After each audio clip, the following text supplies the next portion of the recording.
to the main screen for everyone. Thanks, Sue and Taz and Aisha, for joining us on the panel. I am hoping that Steve Hams can join us soon. I know he's had a bit of a catastrophe week this week with family issues and healthcare issues, but he hasn't said that he can't make it, so I'm hoping he's going to join us ASAP. Same with Sue Tranker. I know she's got a busy day. She's got meetings before and after, but I'm hoping they'll join us. I've had a video message from Matthew Cripps, which I'll share as we go through. Hi, Steve. You need a different link to get onto the stage. Oh, sorry. I can see you're on the stage, but I can't see you. That's confusing me. Sorry, guys. This restream business and live on LinkedIn is not as easy as it first seems. Let me just come back to the overlay. There we go. I can see Steve now. Brilliant. Thanks a lot, Steve. Bye, Steve. I really appreciate everybody's time for coming. It's really important to me. I feel honoured that all of you have been able to join me. It really is quite emotional after this 11 months, this culmination. So the advice that I've been given from the book people is to talk through and give some background information on me and on the book, and then I want most of the time, if possible, to be with the panel and Q&A, both with the panel and with the people on LinkedIn. Thanks for the people on LinkedIn and already starting to share comments. That's the way that this sort of system works. If you can share your comments in the LinkedIn chat, we can pick them up on the panel, and then we'll get through them and answer questions as we go. So that we've got most time with the panel and answering questions, which is my preference as well, I'll crack on with these first slides.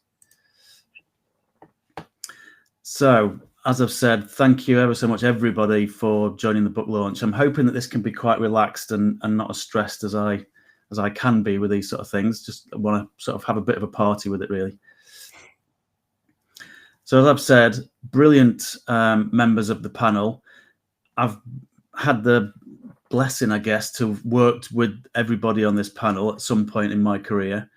Special thanks to Steve Hams, who's took the pain to go through the book several times and to do the foreword for me. I'll be forever grateful. Sue Tranker I worked with in NHS England on a big menopause project, and she's immensely impressive as a chief nurse. Matthew Cripps, I've worked for years with. He first recruited me into the NHS in 2007 and changed my life many times. Sue Thomas has been a fantastic support. I've worked with Sue since 2017. Brilliant nurse consultant. Aisha was one of the 20 nurses that I interviewed for the book, and I'll be immensely grateful. And Taz, I worked with years ago in Leeds, and is a brilliant, innovative GP. So it's great to have GPs involved in this work as well. So this is the bit that I've been advised to do, which is cringy, and I don't want to do too much of this. I'll just plant some seeds so that we can maybe dip into this in the Q&A a bit later. I actually started my career as a show jumper, would you believe? And I was a show jumper until I was 21. I did manage to ride for England, so I had a bit of a claim to fame with that. And then went into mainstream career. I qualified as a CIMA, qualified management accountant in 1999, and then had 10 years in the private sector, commercial roles, finance type roles, MBNA, Littlewoods, Air Tours, those types of businesses.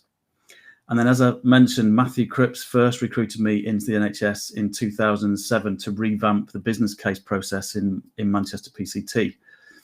And it was then I started to pitch in ideas about how we could transform the NHS. And we did, in those early 2010s, win a Healthy Towns Award for these ideas. And then from 2014 to 2019, I was heavily involved in NHS Right Care and setting up the long-term condition scenarios, which I do believe we've changed a good few lives with. And then the last 3 years in particular, I've worked with Matthew again on his NHS England behaviour change team. And I've done a lot of study around cognitive and behavioural science in this time as well. And that's been the trigger for me to change career, if you like, and really focus on writing the book Fit to Care and building the Insight Genie tool, which hopefully we've got time to touch on a little bit later. So why did I write the book? I've always been quite curious ever since I was a child, really. Always thought there's better ways to do it. I've always been that annoying person that thinks there's a better way to do it. Like a dog with a bone, won't let go of something if I think it can be done better. So I think that's ultimately why I've done it. I think after 30 years, you get into a sense of you know a lot more stuff now. You've been around the block and you've learned a lot of stuff. And certainly for me, I got to the point, especially with the cognitive science work that I've done the last 3 years, I felt like it's all come together, and I feel like I want to share it. I want to make a difference. And that's the biggest drive, is wanting to make a difference. And I still feel like I'm old enough to be able to make a difference, but not too old to have lost the energy to be able to do it.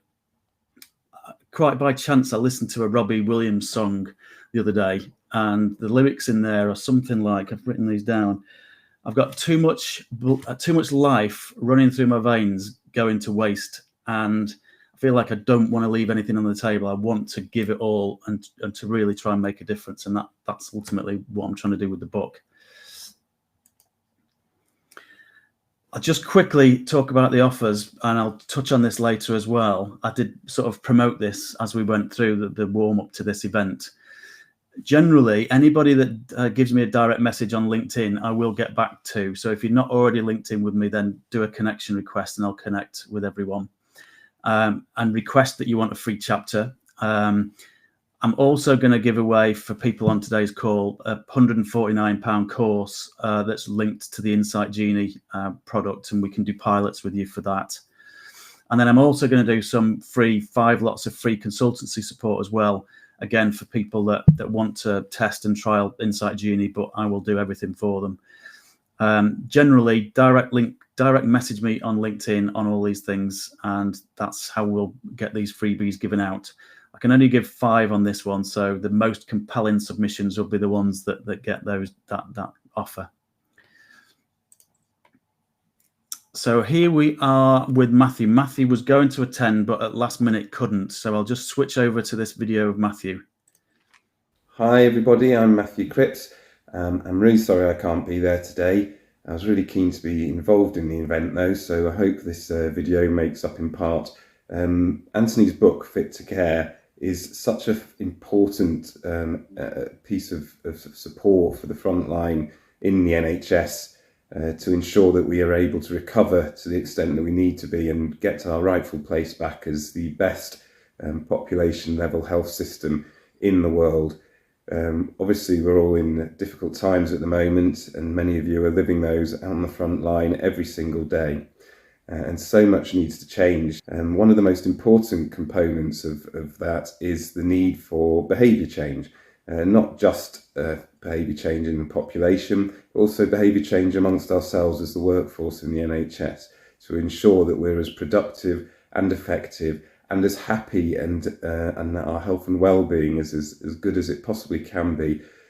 All key parts of the agenda of getting ourselves to back to a sustainable, high-level population health system, supporting all of the people that we care so much about.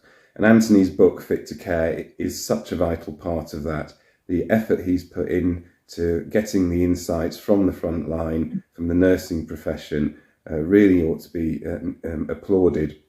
Reading Anthony's book and accounting for all of the insights that he's collated is going to be such a vital part of how we then do what we need to do to get back to the position that we used to be in as the world's leading health system, something that is very attainable if we're able to account for things like behaviour change, human factors, the context that people are working in on the front line, to ensure that all of the changes that we make are ones that the system and the front line and the workforce feel able to make, B, are capable of making, and C, actually achieve the implementation of all those changes.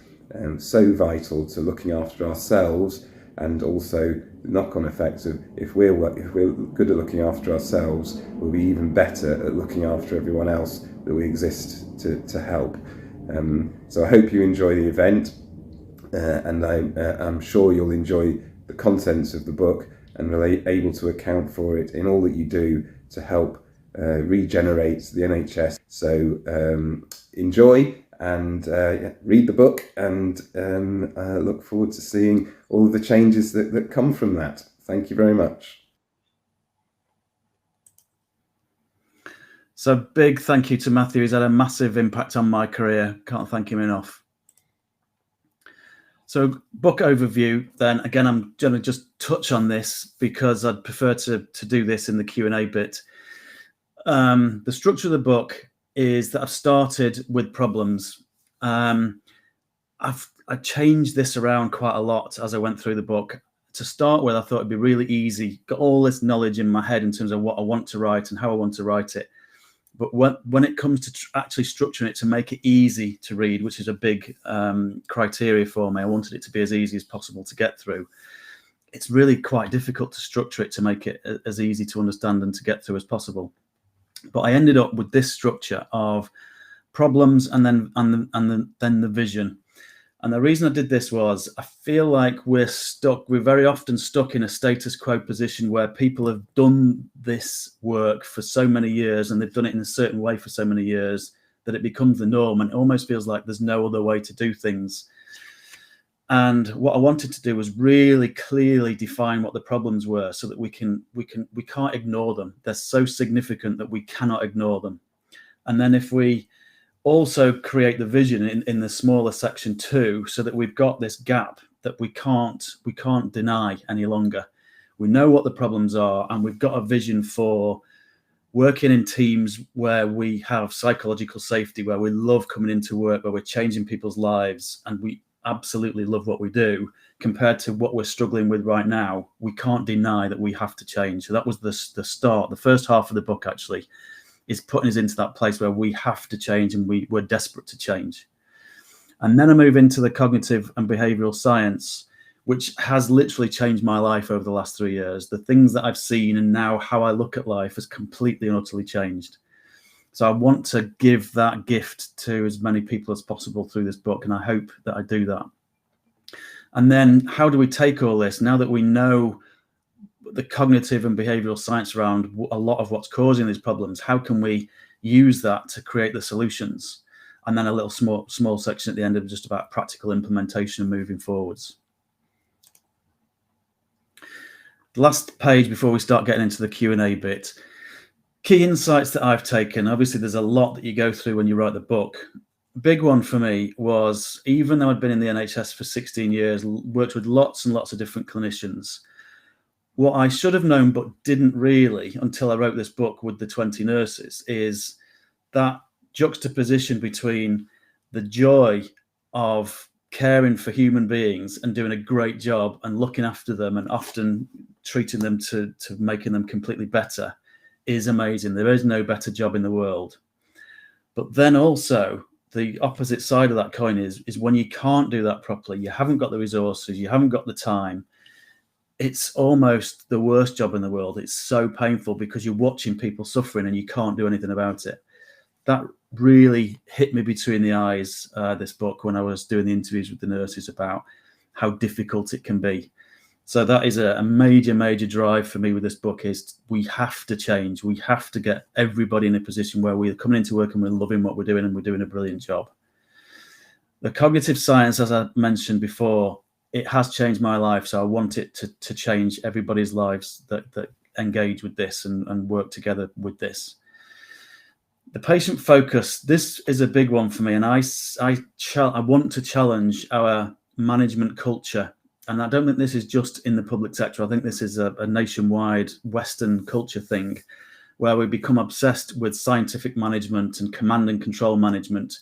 And a lot of the effort is on the back end. We're trying to build quality in at the back end. And what we have to do is build quality in at the front end.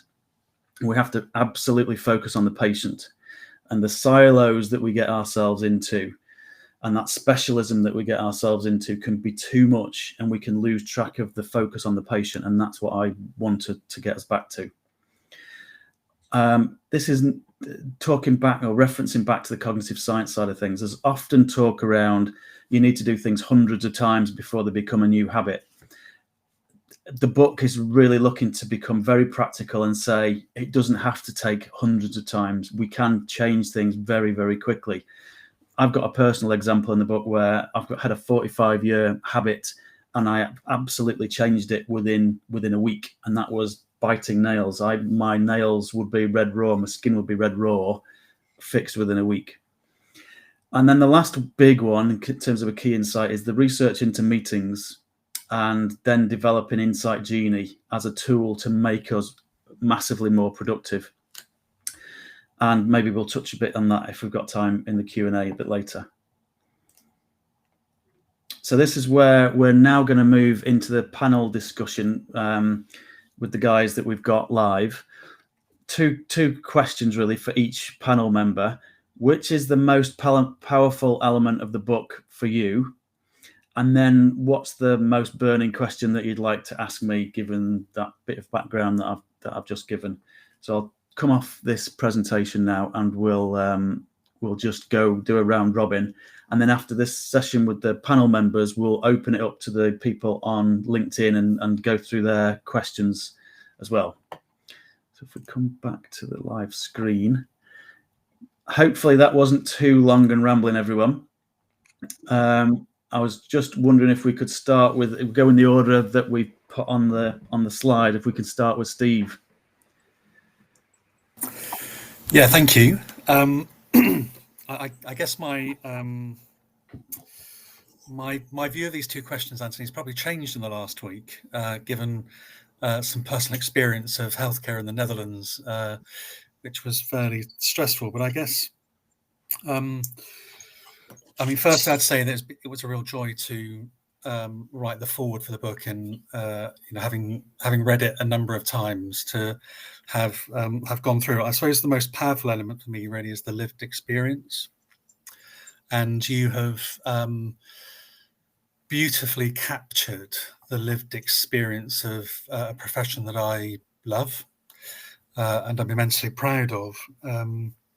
But I think what you identify, and what those amazing 20 nurses have identified, is that it isn't all great and rosy, and we sometimes have rose-tinted glasses in our profession, and we talk about the term the calling and those sorts of things. But of course, we are a profession. It is a career for people, and it is now very much highly regarded. So the most powerful bit for me, and I'm delighted that we have one of those lived experiences here, is the lived experience of those 20 nurses. They are truly inspiring, in the way that you have captured their lived experience and their story has really struck a chord with me, and it's the bit that I go to every time. I sometimes go back to the book and go, let me just have another look at those quotes, because they really drive me from a leadership perspective.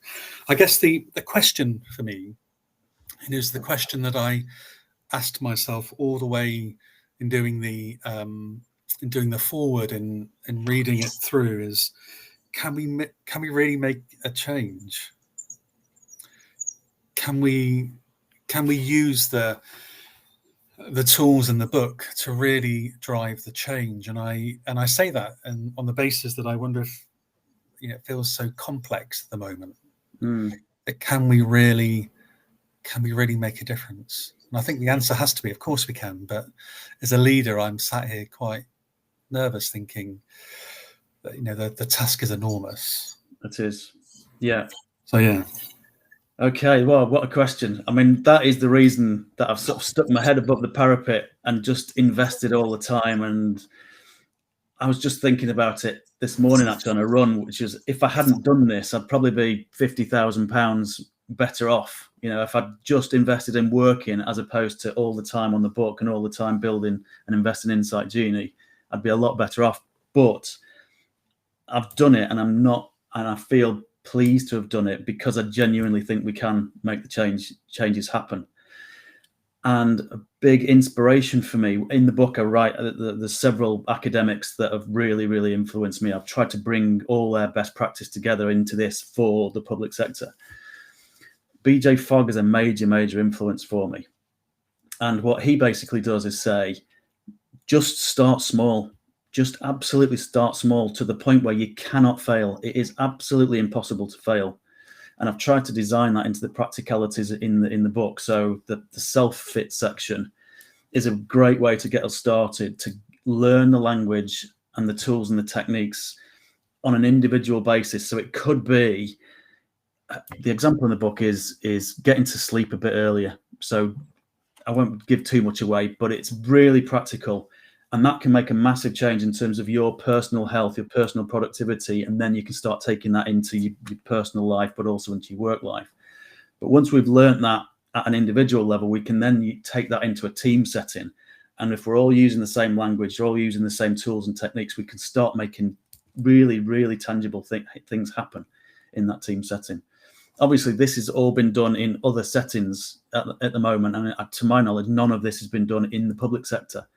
So my next phase is getting all this done, actually done in the public sector, where we've then got the use cases, and then we can start to push it out and do those things. I'm just working with Nottingham Trust on Insight Genie for that very, same approach, if you like. Get some use cases, and then we can prove it, and then we can start to roll it out. But yeah, thanks, Steve. I'd start with a tough question. I think then, Sue, you're next on the list. My really? I had to get up from my seat because the postman delivered my copy. Excellent. Perfect timing. Delivered on time. Yeah, it should have been delivered today. And it's autographed as well. Brilliant. Thank you very much. So it's been a pleasure to be involved in this, and obviously, you asked me about what I thought was a key part of the book for me. And it's been mentioned, actually, you mentioned it about self-fit. I think, nurses at the moment, the nurses that I see are stressed and burnt out. And I think, they've got to keep themselves well themselves to be able to do the job. So I think it's really important that a chapter like this could make such a difference to nurses, really. Being able to just focus on behavioural change and how you can make those small changes. I found it really helpful. You identify what your beacon on the hill is, the kind of thing that you want to focus on, and what your aspirations are for that, and then what your actions will be. And you've mentioned your own personal thing. I was going to mention the fingernail biting as well in this, because I was quite horrified to find out that after all these years you've been a finger biter. But I think, being able to work through just a very practical rather than an academic example to start the behavioural change methodology kicking in with you is really quite helpful. And I did, one of the things that you suggested, I'm terrible really in terms of my phone, kind of looking at it and going to sleep with the phone on, and I get into trouble for the phone pinging in the night. So that was one of the things that I did as my kind of beacon and behavioural change.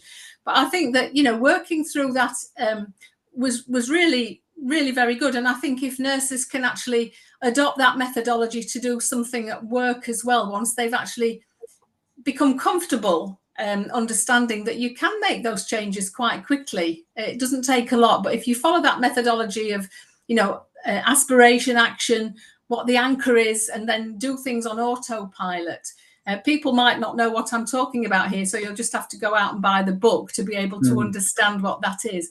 But I think that that's really useful. And I think that, being able to look after ourselves as nurses is really important, because we can't give to our patients if we don't do that.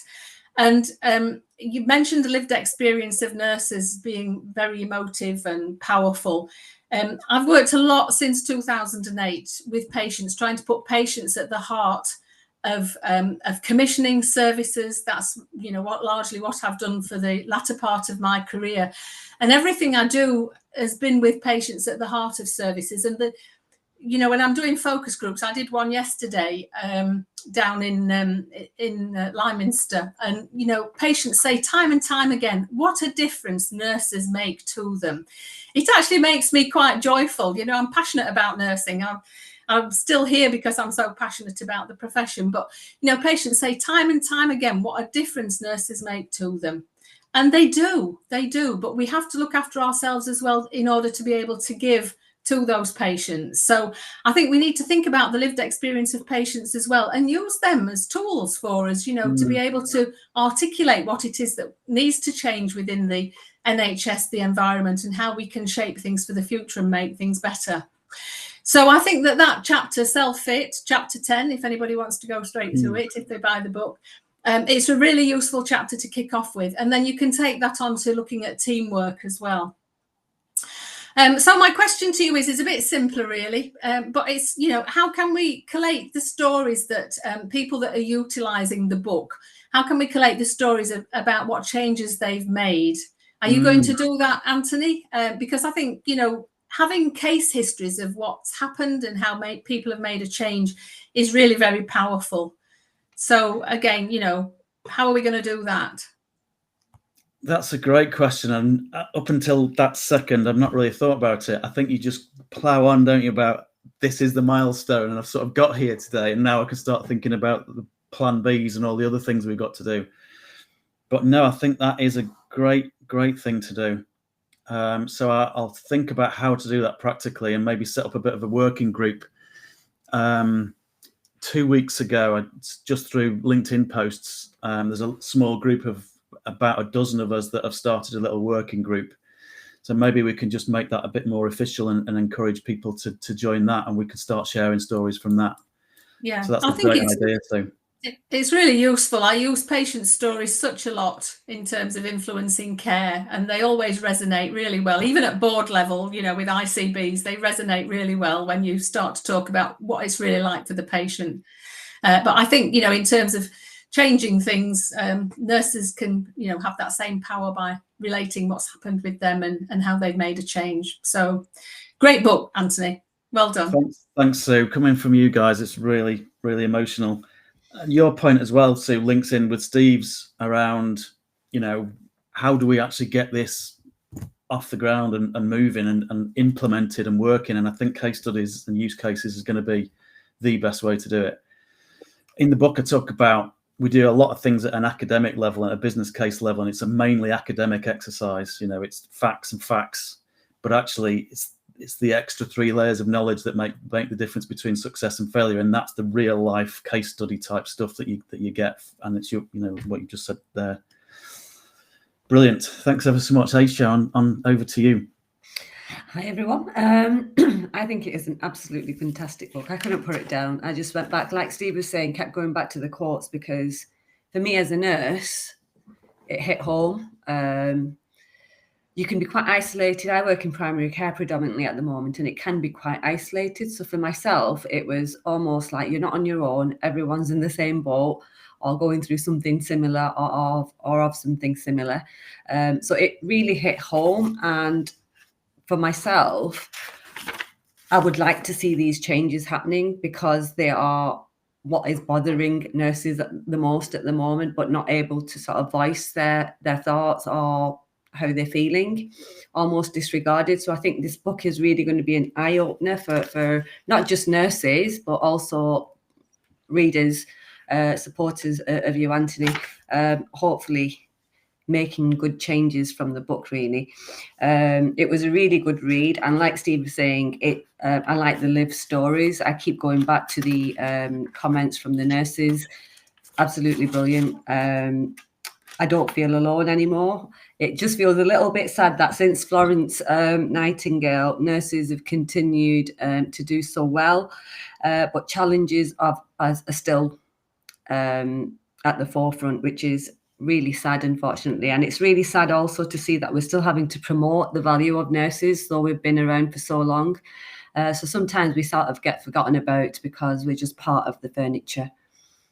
So that was what really meant the most to me about the book. Also about the overcoming strategies as well. My question to you, Steve, is not that hard, I'm hoping. It's more about your experience about the book itself. When you were interviewing nurses, for instance, was there any bits that surprised you most and why? And also about any practical and emotional elements around the book? Yeah, I'm tapping into those moments now. There's a few in particular that I got quite emotional, and I felt like almost teary, which I do now, just thinking back to it. And a lot of that is the lower level of that was what I touched on earlier, was that feeling of, my God, it's the most amazing job when it's going well, and it's the most potentially awful job when it's not going well. That was really emotional. But the real thing that I was surprised by, because in today's society you don't expect it, not to this degree, was the inequality and I dare say it, racism. And I just didn't feel that was what I'd experienced in the NHS in my career of 16 years. But it's absolutely real, and it was those interviews that made me go, oh my God, I didn't even know this was happening. And I think you've just touched on it there earlier as well, about feeling alone and not being able to voice your thoughts. So I think there's a lot more of this undercurrent that we don't know about, but it's there and it's real, and we have to tackle it. And for me, this is all tied together with that command and control management side of things and the culture that we need to change. We've got to work more towards focusing, having the joint cohesive goal, which is the patient. And if we all focus on that rather than our own little petty management squabbles, or trying to get up the ladder or whatever it might be, we're all one trying to serve the patient, and then we can overcome a lot of those conflicts and a lot of those challenges and be more open and honest. And that's my vision. Do you think it will bring nurses to be more open? This book will bring more nurses forward to sort of challenge some of these things happening in practice or in clinical settings? God, I really hope so. If this can be the start and be a bit of a catalyst, then that would be amazing. And I think hopefully I'll take advice from you guys and people like Steve. If we can start this ball rolling and we can get more people involved and more chief nurses involved, then great. And again, tie back to Sue's point around, we've got a bit of a working group where we can share best practice and we can share these use cases and things. That would be amazing. I'd be so excited if we could make that sort of change happen. I'm excited for nurses, to be honest, really, really excited. Yeah, and I do say, back to Sue's point as well, I do say in the book quite a lot, and I believe it, is that I do believe that nurses are the foundation of the change for the NHS. So the Labour Party is shouting about reform or die, which I absolutely agree with. But I think nurses are the foundation of that change, because they are the closest to the patient. They spend the most time with the patient, and they're the biggest number of people in the workforce in the NHS. So if we don't get it right with nurses, then we're not going to reform, and it'll be bad news for the public sector generally, I think. That's brilliant. Thank you. Thanks, Aisha. Last but not least, Taz, over to you. Thanks, Anthony. Real honour to be here. I do feel a bit of an imposter. Obviously, I'm not a nurse. However, what you just said around the foundation of change, I'm now a tech entrepreneur, and I've worked with many doctors, nurses. Nurses have been by far the biggest influence, really, in adopting and driving technology and innovation. And I can name one. And I'm going to name her, actually, Lisa Bassey. She was a nurse in a senior position in Central Northwest London NHS Foundation Trust. And I was asked to showcase our technology to Lisa because she was the biggest skeptic. And when we proved ourselves and we did what we said we'd do, she made change happen, and she drove it to the very top, to the chief nurse. And it was actually a whole multidisciplinary team that she brought together. And I found actually colleagues, doctors, are really difficult to deal with when it comes to change and innovation. So I really do truly believe that about nurses being the foundation of change. In terms of the book, Anthony, I think you've done an amazing job. The bit I was really interested in was around the cognitive behavioral science stuff, because a lot of the time I kind of related to that, and to colleagues and people I know closely who have burnt out, and not knowing why that decision fatigue and the mental shortcuts, the heuristics that you discuss in the book. Understanding that, and that sort of decision fatigue and how mistakes happen, we kind of flog ourselves, I think, in all healthcare professions when mistakes do happen. So I think for me, it was new. I've never really learned much about the cognitive side of how we make decisions. So I thought that was really, really interesting and really insightful. I think it was chapter 3. But it's there were so many other great bits as well. But for me, that really stood out, and I learned a lot around it. My specific question, though, is probably around just what I touched on earlier, around the specific role for digital technologies and innovation, and how it can empower nurses to lead this revolution. You know, it is an enabler if you can implement it in the right way. But it's the balance of introducing technology onto the workload and their cognitive load as well. Because typically, I think most people that are even on this call in the NHS, good people get given more work to do. So change leaders are asked, can you deploy, can you develop this, can you bring this innovation in? How do we get that bit right so we're not just adding to the workload? Because we typically double run, pilot things. Yeah, nurses get things done, and that's why that's why I go. Lisa got us into that trust, and it's now trust wide, and it's going into the ICS. It's nurses and others, OTs and others around nurses and supporting nurses who are driving that, but they are already overwhelmed. Yeah, it's a really difficult one. Yeah, well, this hasn't been planted, by the way, everyone. I've just left the questions completely open, but it's a great lead in to my vision with the Insight Genie, Taz. So in the book, I talk about another sort of eureka moment for me was a big business case that had been signed off at the top level, academic level. And long story short, it wasn't working as everybody had planned it to, even though on paper it looked great. And essentially, I just went and interviewed nurses. And the insights that I got from the front line were just mind-blowing to me because, and again, it shouldn't have been mind-blowing because I've been in the NHS long enough, but it was because I just had that eureka moment of, oh my God, there are decisions being made up here without the relevant knowledge to be able to make those decisions properly. And we have to bridge that gap, almost like my career from now on with the book and with Insight Genie is I've got to bridge that gap between the people that are making the decisions and the people that have got that knowledge that is critical to the success of what we do. And there's so many scenarios and business cases that operate like this.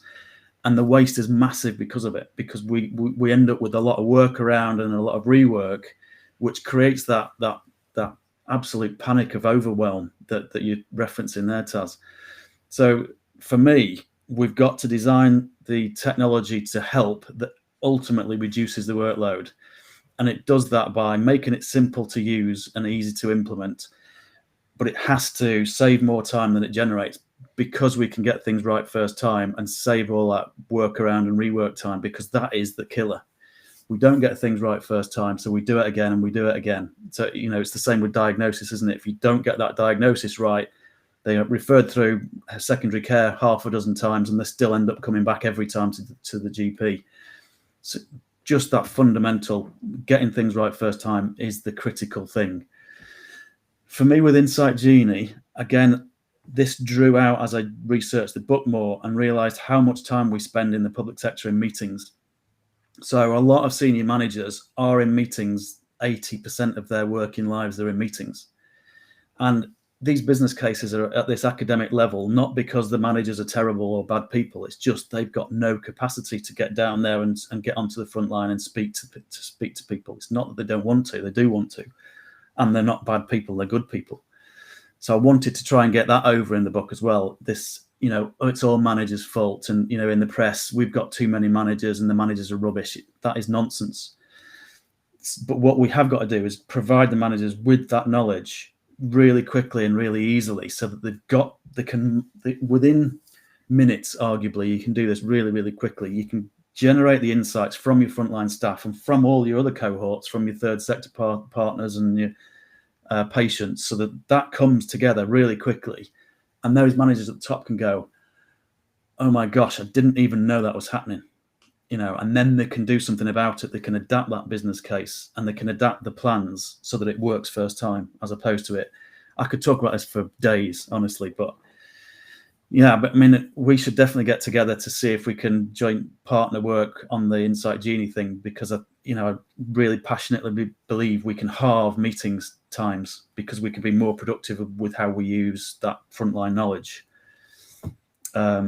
It's got to save time. I agree with you, though. It's got to save time. It can't be another layer of work. So that's brilliant. We're doing pretty well for time. So I don't know if anybody, we've got another 4 minutes on the panel if we want to keep chatting. Yes, thanks, Steve. Thanks, Anthony. I suppose one of the things that I now feel guilty about is earlier this week I had the opportunity to observe and watch just the most beautiful nursing care, because I had the time, because I was forced to sit next to my other half's bed and look after him, but it also, I had just the most wonderful opportunity to watch nursing care and saw some of the most inspiring nursing care that I've ever seen. And I always describe this in the 3 H's. When you see a nurse use their head, their hands, and their heart. In fact, I think it's the Mahatma Gandhi quote. You see, in fact, I got goosebumps thinking about it now. You just see the most beautiful nursing care being delivered, because it's expert. You can see them using their decision-making skills, but their real sense of warmth and kindness. It's just incredible. And I guess one of my reflections as I was enjoying the time to be able to be part of watching that is that as leaders, and I think you've just described it, you don't get the time to participate and to really engage with it. So one of my takeaways from the last week really has been, how do I now find the time to really engage with my team, who I love to bits, who are delivering the care in very difficult circumstances, so that I can really truly understand. Because I think until you sit with the discomfort and the complexity that our teams are having to manage, I think it's that point you were making, that we think something's happened. So it's work imagined versus work done. Yeah, we imagine that this is what's happening, but actually the reality is quite different. So whilst I've never wanted to have gone through the last week, actually it has done something quite remarkable for me, just to stop and take stock of really trying to understand and live with our teams at the front line. And the book beautifully describes the importance of this through the lived experience, but also some of the tools to do that. So for me, your book last week has actually been very helpful as I've kind of just tried to organize in my own mind where we go. Thank you for letting me share. No, thank you for the update. Go on, Sue. Yeah, I was just thinking, Darcy is saying now, re-engage with staff and re-empower patients. And I think perhaps, if we've got direction from Darcy now, it might be that opportunity that Steve's got to re-engage with his staff and look at what they're doing. And I think, by nurses empowering patients, most of the patients I encounter these days want to be able to self-manage. They don't want to be reliant on healthcare services. And we do need to re-empower them. And we are all very, very busy. I say the royal we here, but I'm not working at the bedside now. But, everybody is very busy. But by engaging patients and giving them the right information, nurses can do this and can re-empower them to actually self-manage, which is what the NHS needs more people to do. But I think we've got this directive from Darcy now, so let's use it. Yeah, absolutely. Yes, Aisha, thanks. Just a bit of a reminder really about just listening to Steve as well, and about his team, that the nursing role alone, even when you're trying to empower patients, self-management, that warmth, that empathy you're giving patients, leaning on your academic training as well, your skills, etc. The whole lot of it is quite overwhelming, and it can be quite emotionally and psychologically draining, not just physically within your work situation, and then you go home and it carries on. So I think as nurses, they're always sort of embroiled in this ball of emotional issues that they find during their care, and then again when they're outside of their jobs as well. So it can be quite an emotional, and I think as employers it's important to remember how draining the role can be. So looking at the nurse as an individual as well, not just as a group of nurses.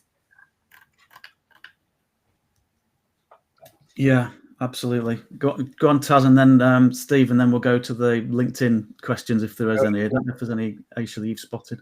I was just thinking, in terms of Lord Darcy's been mentioned a few times in the review. There's a huge opportunity coming, and there's a huge risk really with the real drive into moving things out of hospital and into the community.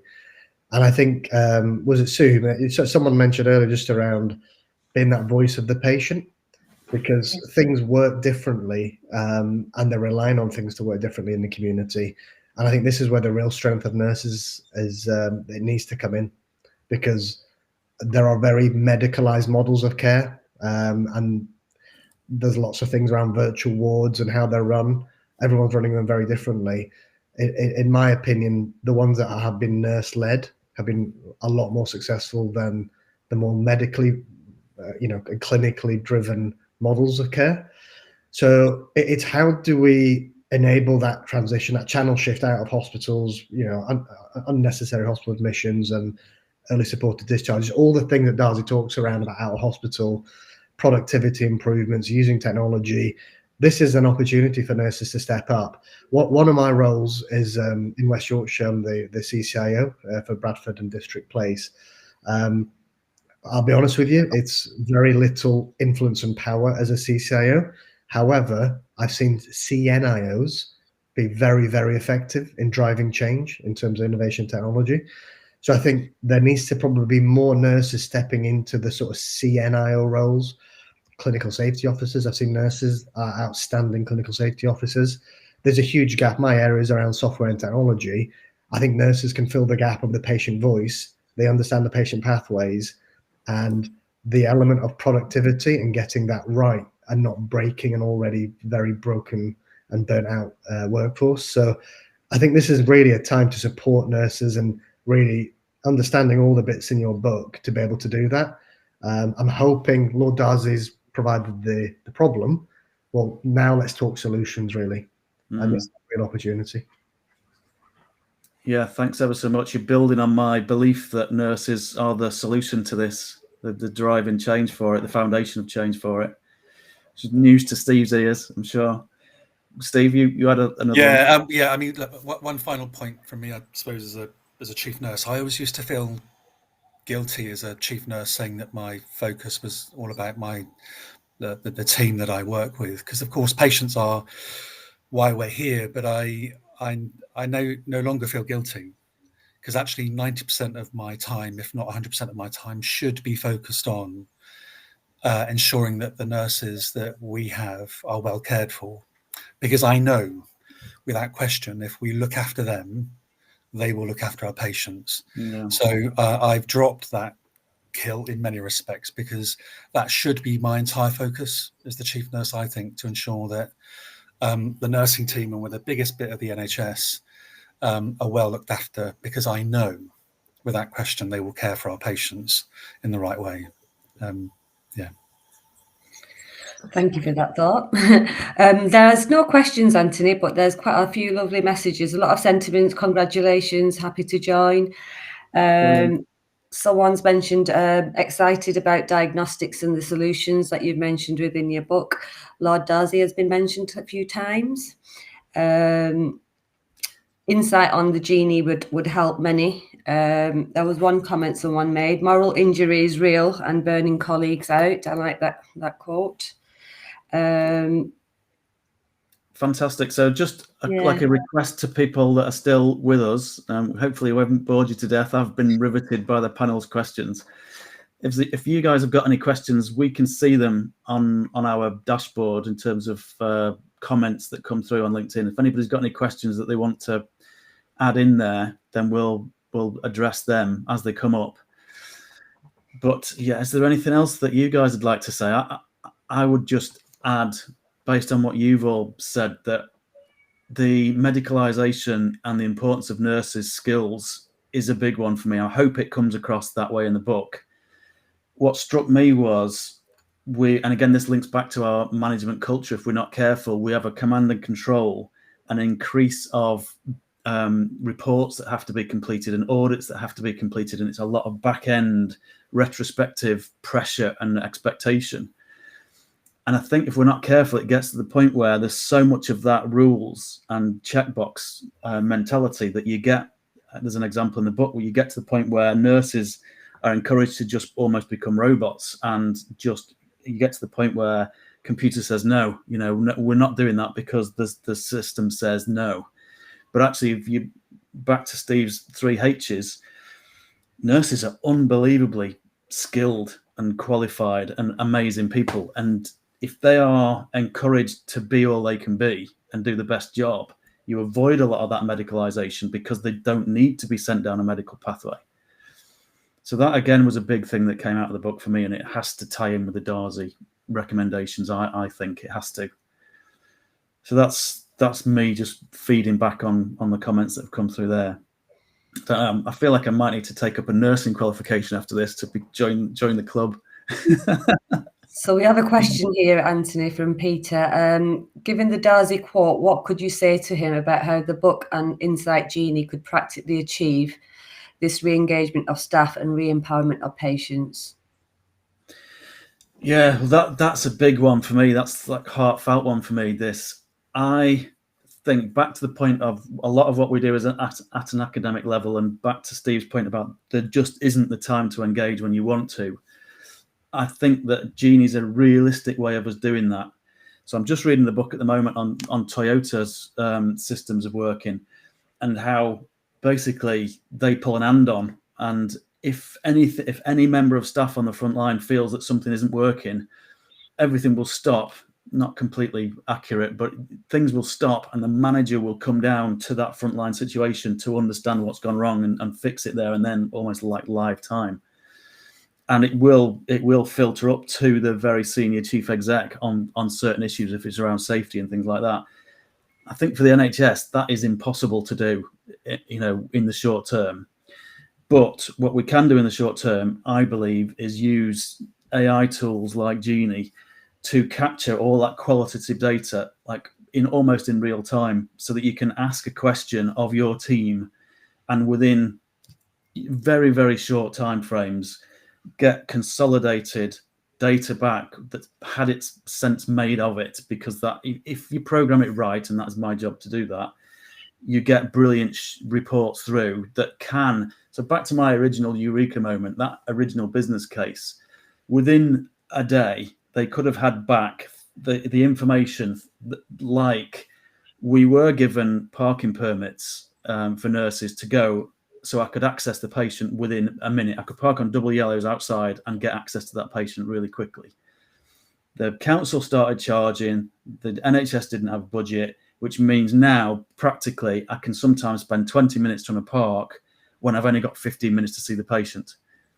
Things like that people at the top right in these business cases just can't know. They can't know this stuff. And often this is the stuff that's the difference between success and failure, because the business case needed an extra 5 or 10 minutes per patient to be able to collect extra data, enter it into the system, take photographs, etc., etc.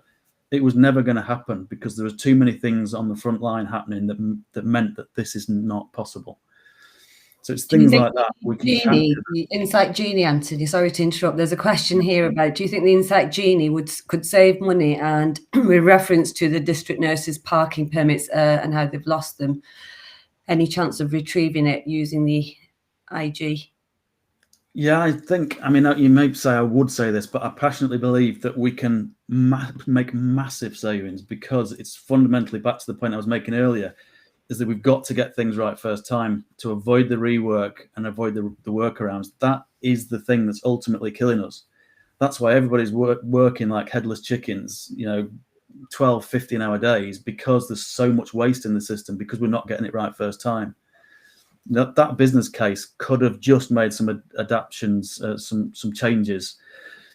adaptations right at the beginning, and the whole thing would have been radically different. It would have saved a lot of money and a lot of time.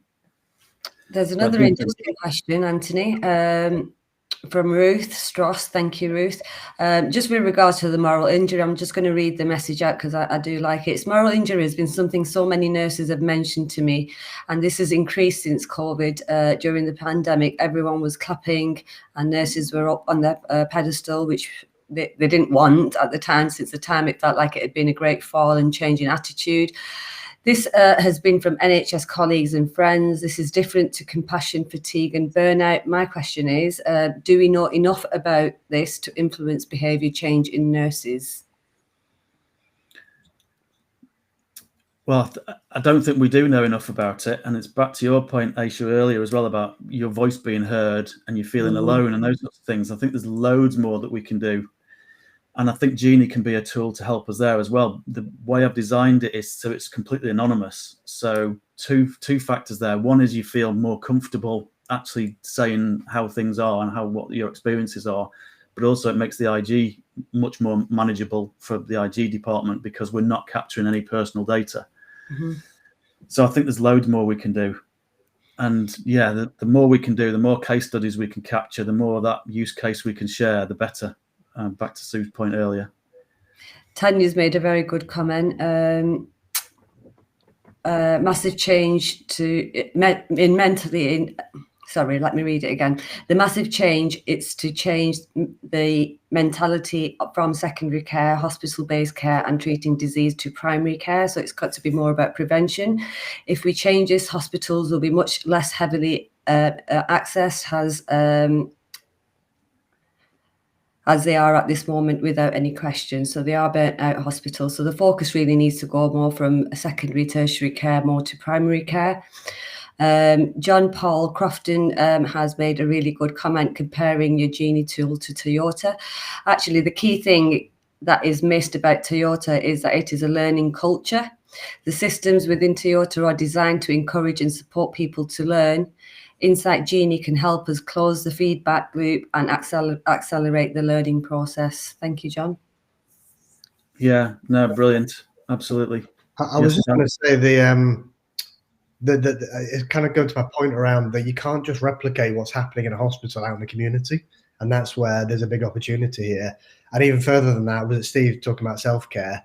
It's, that is the absolute, we need to rebalance the knowledge from us knowing everything as healthcare professionals to people. They're with us a fraction of a percent at the time. We need to transfer that knowledge. So I think the mistake is the funding will flow into our hospital, but the way they do it can't be the same. And this is the opportunity I was talking about earlier around nurses resetting the narrative of how proper our hospital care needs to happen and using the right tools to do that. Absolutely essential. I studied Toyota when I did my MBA. And what struck me was they created semi-autonomous teams of about 7 people because they found that was the most optimal number. And they were just given a task. How they got there, senior management didn't really care.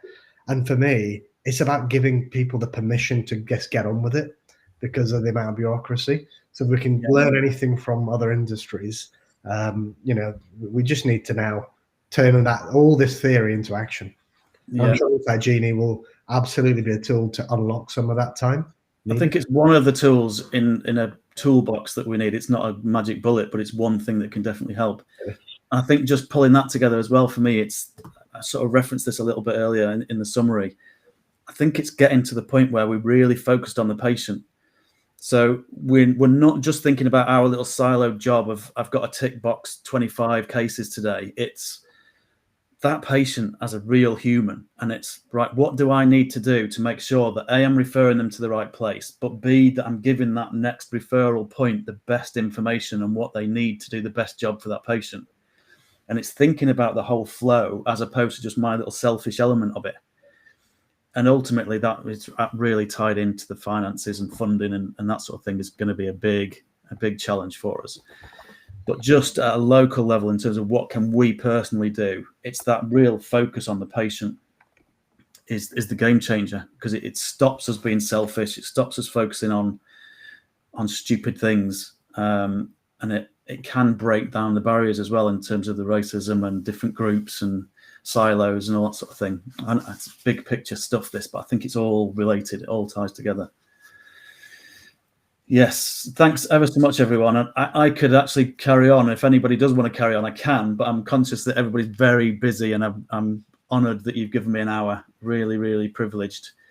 I will just go back to that slide just to remind everyone that please get in touch with me on LinkedIn, direct message me. If you want a free chapter, then I'll send it through. If you want to trial the Insight Genie and have a free course, I'll send you the coupon code so you get that £149 for free. And if anybody's keen on wanting the consultation done for them in terms of the Insight Genie work, then contact me on LinkedIn and give me a compelling case, and I'll do that work for free. And I can do 5 of those. So that's a reminder for those offers. And just again, another massive thank you. I'm so honoured and privileged to be working with you all. And the book is live. It's actually live on LinkedIn now, so you can go and buy it on sorry, not on LinkedIn. It's live on Amazon now, so you can go to Amazon and buy it, which is super exciting. So thanks ever so much, everyone.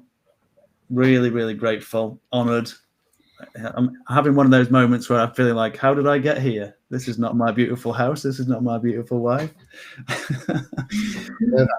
Deserve it. Well done. Thanks a lot, everyone. Thanks. I'll see you all soon. Take care. Bye. Yeah, congratulations. Thanks. Thank you. Bye-bye.